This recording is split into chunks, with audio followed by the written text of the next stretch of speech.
Civilisation en dialogue. Niveau débutant. Copyright Clé Internationale 2007. Leçon 1. Les échanges. Salut Christelle. Salut Clara. Je suis folle de joie. Ma sœur a un petit garçon. Il est né avant-hier et il s'appelle Théo. C'est joli comme prénom. Et il va porter le nom de famille de ma sœur. Mon nom de famille. Kernoak, un nom bien breton. Et le père, il est d'accord? Oui, bien sûr. Il pense que Théo Kernoak, ça sonne bien. Lui, il déteste son nom de famille. Il s'appelle comment? Boulanger. Oui, c'est vrai, ce n'est pas très original. Et ils sont mariés? Non, mais il a reconnu l'enfant et l'a déclaré à la mairie. Et je pense que maintenant, ils vont se marier. Que des bonnes nouvelles. Oui, je suis ravie.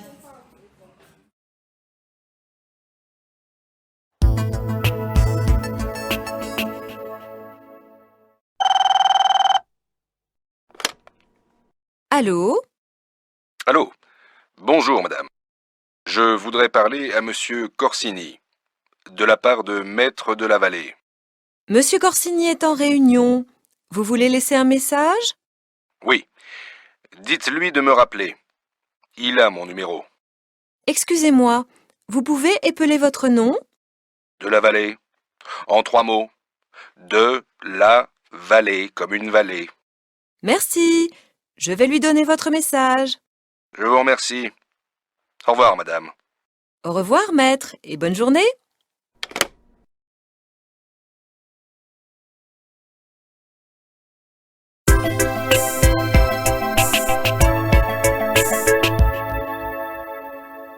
Leçon 2. L'identité. Hé, Karim! Regarde cette photo. Qui c'est? Tu ne reconnais pas? Non? Regarde. Là, c'est toi avec Caroline. Et là, moi avec Jamel. Ah ouais, je me rappelle, 1998, la Coupe du Monde de football. Jamel a peint sur son visage le drapeau français, bleu, blanc, rouge. Et il n'est pas le seul. Ouais, tous comme des fous dans les rues à chanter « On est les champions, on est les champions ». Et la Marseillaise aussi. Allons enfants de la patrie, le jour de gloire est arrivé. Ah, c'est vraiment un jour de gloire. Tous les gens chantent ensemble. Ouais, les blacks, blancs, beurre, tous comme des frères. Ça, c'est la France que j'aime. Liberté, égalité, fraternité.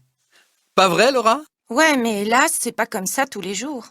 Quand ma voisine dit que tous les immigrés doivent rentrer dans leur pays, je trouve ça triste. Pour certains, accepter les différences, ce n'est pas très facile.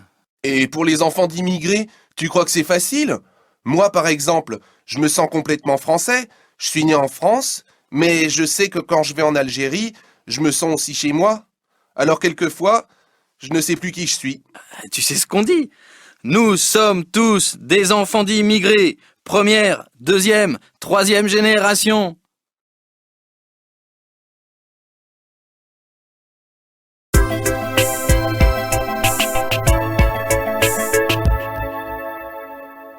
Leçon 3. La famille.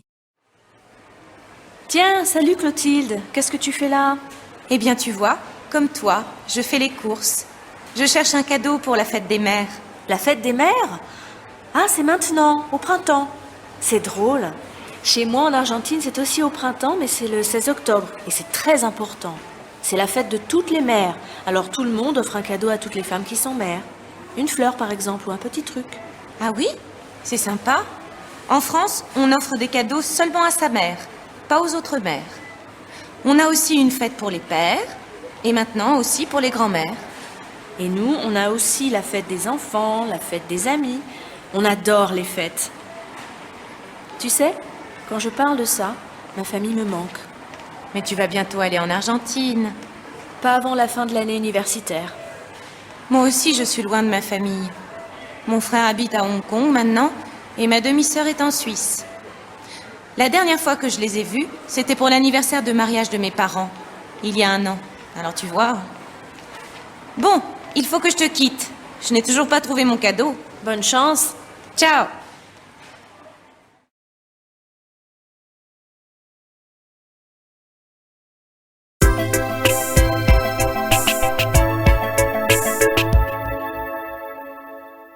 Leçon 4. Voisin, voisine. Bonjour, Madame Renard. Comment ça va? Je m'inquiète un peu, je ne vous vois plus. Il fait trop froid. Je n'ai pas envie de sortir. Et avec Toto qui doit rester un peu tranquille, je préfère rester chez moi. Mon pauvre petit Toto, ça va mieux ta patte? Qu'est-ce qu'il a dit le vétérinaire?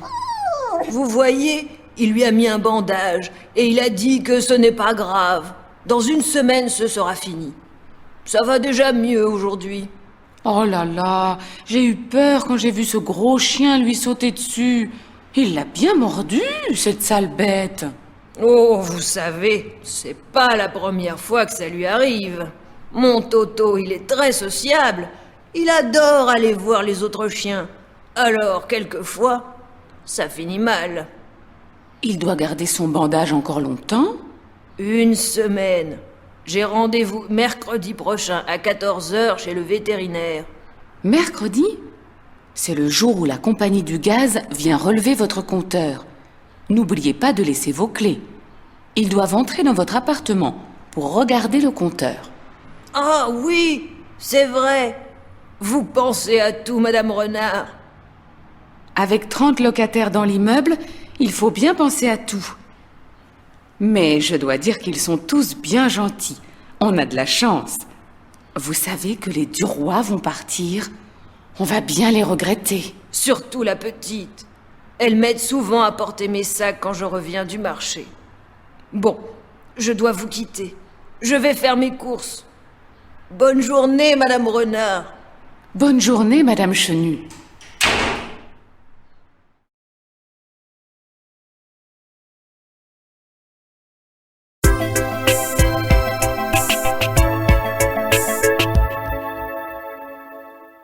Leçon 5. L'hexagone. On va jouer à un jeu. On va voir si vous connaissez bien la gastronomie française. Explique ce que ça veut dire gastronomie, parce que je crois que Déborah ne comprend pas. C'est vrai, je ne comprends pas. La gastronomie, c'est l'art de bien manger. Tu sais qu'en France, on aime bien manger et qu'il y a beaucoup de spécialités régionales. Alors, pour le jeu, je vais donner une région de France, une région ou une ville, et vous me donnez immédiatement la spécialité de cette région. D'accord? Vous avez compris? Oui. On commence. Strasbourg. La choucroute. Oui, et les saucisses aussi. La Bretagne. Les crêpes. Ça, c'est facile. La Savoie. La tartiflette. Oui, mais aussi autre chose. La fondue. Exact. Bordeaux. Les vins. Paris. Les champignons. Bon, maintenant, on fait le contraire. Les escargots de... Bourgogne. Et la bouillabaisse de... Marseille. Et le dernier, c'est pour Déborah, la moutarde de... Je sais, Dijon. Tu sais que j'adore la moutarde française parce qu'elle est très forte. Et quel montonnet.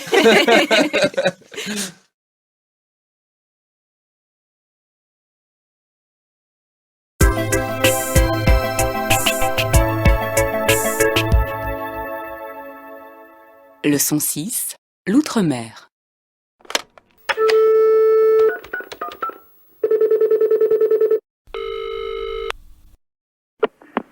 Allô, Catherine? C'est Célia. Célia? Ah, comment ça va? Tu ne vas pas me croire. Qu'est-ce qui se passe? J'ai gagné un voyage pour 2 personnes aux Antilles. Quoi? Oui, tu as bien entendu. J'ai gagné un voyage pour 2 personnes aux Antilles. Non, c'est une blague. Non, je t'assure, c'est tout à fait sérieux. Mais comment? L'autre jour, j'étais au supermarché et quelqu'un me demande « Vous voulez gagner un voyage pour 2 personnes? Il suffit de remplir ce bulletin de participation. » Je réponds « Pourquoi pas ?» Et après, j'ai complètement oublié cette histoire. Et puis, on m'a téléphoné tout à l'heure pour m'annoncer que j'ai gagné. Alors tu es sûre? Tu as vraiment gagné? Mais oui! Formidable! 1 semaine à Pointe-à-Pitre. Où? À Pointe-à-Pitre. Où est-ce que c'est? C'est dans l'île de la Guadeloupe, dans les Antilles, dans la mer des Antilles, au nord du Venezuela. Excuse-moi, je suis très mauvaise en géographie. Ils parlent français là-bas? Évidemment, c'est un département français. Ah oui, c'est vrai. On a appris ça à l'école. Alors, tu vas partir avec Simon, bien sûr. Eh bien non. J'ai décidé de partir avec une bonne copine. Qui? Mais toi, bien sûr! Ah, génial!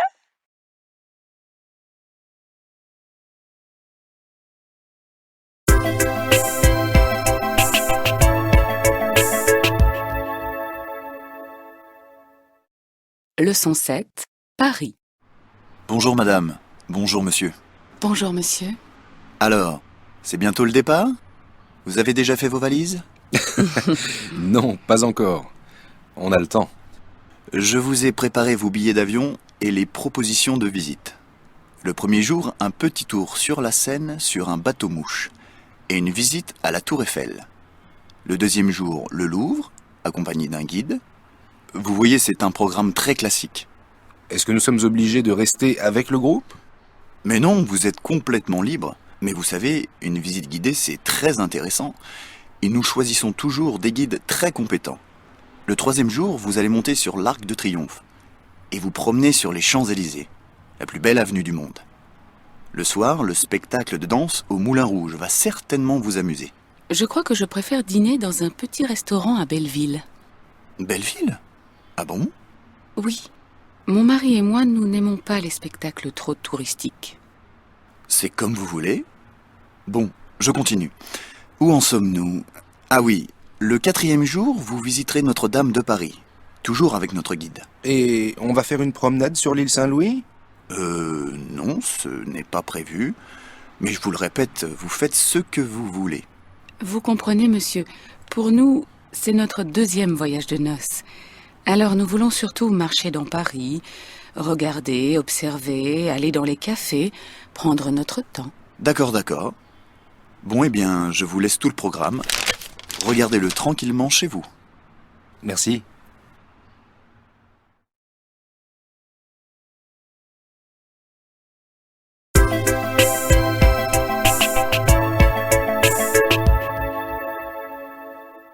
Leçon 8, les repas. Bonsoir, chérie. Bonsoir, ma chérie. Tu as vu l'heure? Oh non, s'il te plaît, pas de reproches. J'ai eu une journée horrible. Alors si tu commences toi aussi à... Mais non. Simplement, je m'inquiétais. Je suis crevé. Tu te rappelles La que... réunion de ce matin avec le grand client du Texas. Eh bien, son avion est arrivé avec 2 heures de retard. On a commencé à 11 heures au lieu de 9 heures. Après, on est allé au restaurant pour continuer à discuter. Le service était lent, interminable. En plus, il n'arrêtait pas de recevoir des coups de téléphone sur son portable pendant tout le repas, et il répondait. Je trouve ça vraiment désagréable et impoli. Je comprends, mais... À la fin du repas, il s'est senti mal. J'ai dû appeler un taxi pour le raccompagner à l'hôtel. Je crois qu'il avait un peu trop bu. Le garçon n'arrêtait pas de remplir son verre. Quand je suis rentré au bureau, j'étais en retard d'1 heure pour tous mes rendez-vous de l'après-midi. 1 minute, s'il te plaît, je Et en voudrais... plus, ma secrétaire a dû partir plus tôt parce qu'elle avait rendez-vous chez le dentiste. Enfin, je ne te raconte pas tout, mais tu vois pourquoi je ne pense qu'à une chose. Prendre un bon bain et aller me coucher. Chérie, tu as oublié qu'on est invité chez Eric et Sylviane.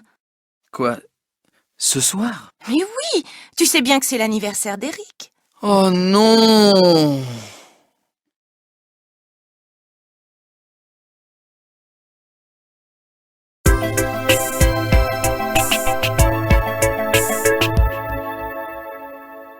Leçon 9, le logement.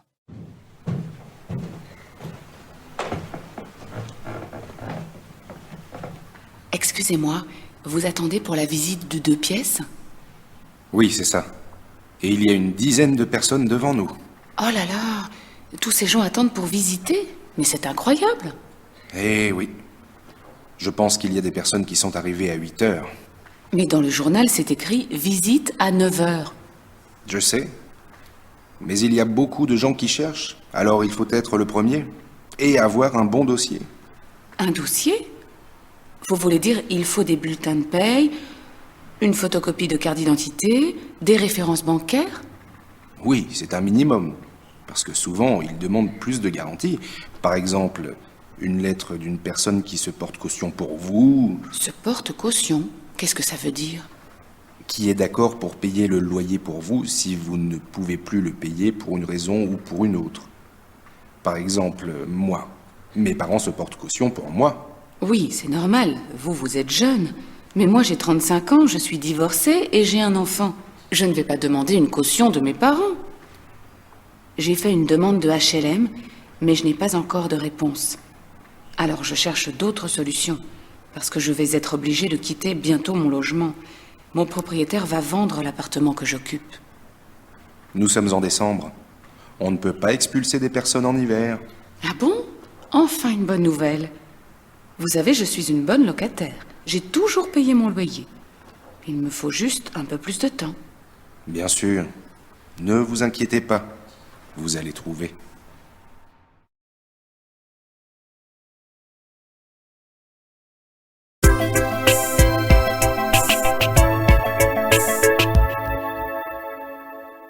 Leçon 10. Les études primaires et secondaires. Alors, cette première journée de cours, ça s'est bien passé? Oui, j'ai retrouvé une copine de l'école primaire du CE2, de la classe de Madame Mariani. C'est elle qui m'a reconnue, elle est très sympa. Et les profs? Les mêmes que l'année dernière, sauf le prof d'anglais et le prof d'éducation civique qui est très jeune et qui nous a donné son premier cours. Intéressant? Bof, pas mal. Il a rappelé que l'école publique est laïque et que les élèves ne devaient pas porter des signes trop visibles de leur religion. Mais on le sait déjà. Il y a des filles qui sont arrivées avec un voile à l'école? Oui, 2 ou 3, mais elles l'ont enlevé à l'entrée. À part ça? À part ça, j'ai un emploi du temps très chargé. 33 heures de cours par semaine. Mais c'est normal. Tu vas passer ton bac de français cette année. Oui, je sais. Mais je ne suis pas trop inquiète parce que j'adore la littérature. Et les maths? Arrête, maman! Tu ne vas pas commencer le jour de la rentrée? Tu as raison. Assieds-toi. Je t'ai préparé un bon chocolat chaud.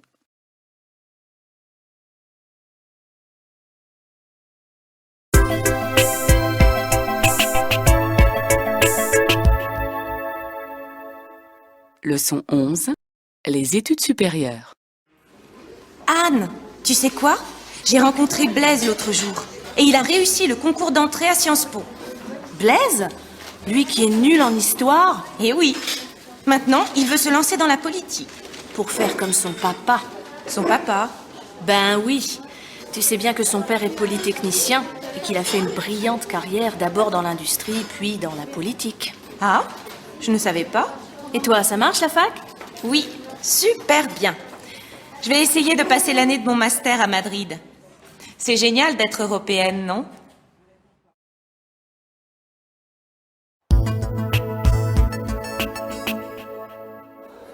Salut Benjamin. Salut Lucas. Bah, ça ne va pas? Qu'est-ce que tu as? Problème de fric.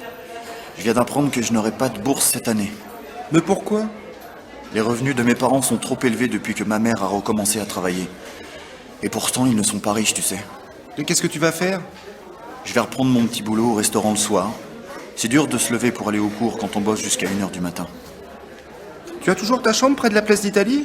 Oui, heureusement. Avec la location logement, j'ai un petit loyer. Bon, allez, viens. Je t'offre un café.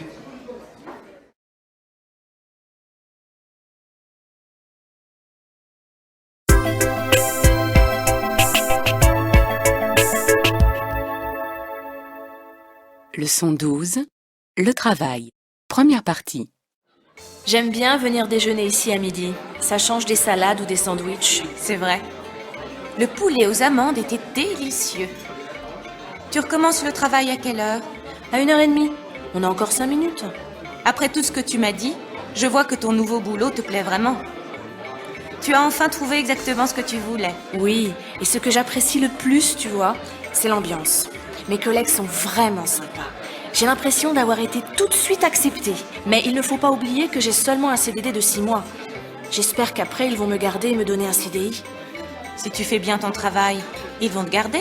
Ouais, c'est ce que je pense aussi. L'addition, s'il vous plaît. C'est moi qui t'invite. Ah non, c'est moi. J'insiste. Regarde, j'ai des tickets restaurants. Bon, d'accord. Mais la prochaine fois, ce sera moi. D'accord. quand tu seras chef d'entreprise. Eh oui, bientôt. Tu imagines? Dans un mois, j'ouvre ma boutique. On fêtera ça. En attendant, on boit une dernière fois à nos succès futurs. Tchin tchin.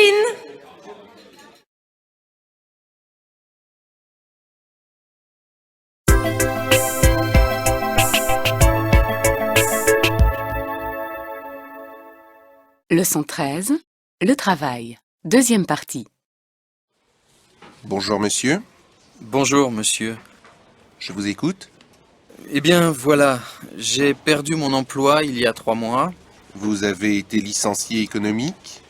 Oui, j'ai travaillé pendant 10 ans dans une entreprise d'électronique. Et maintenant, je suis sans emploi. Je suis allé immédiatement à la NPE et j'ai rempli les papiers pour avoir les indemnités de chômage. Mais je n'ai rien reçu. Est-ce que c'est normal? Je vous ai apporté mon dossier. Vous êtes toujours à la même adresse. Oui, oui. 5 allées des Roses à Boulogne-sur-Mer. Vous êtes marié, vous avez un enfant. Oui, c'est ça. Écoutez, votre dossier est complet. Je vais voir ce que dit l'ordinateur.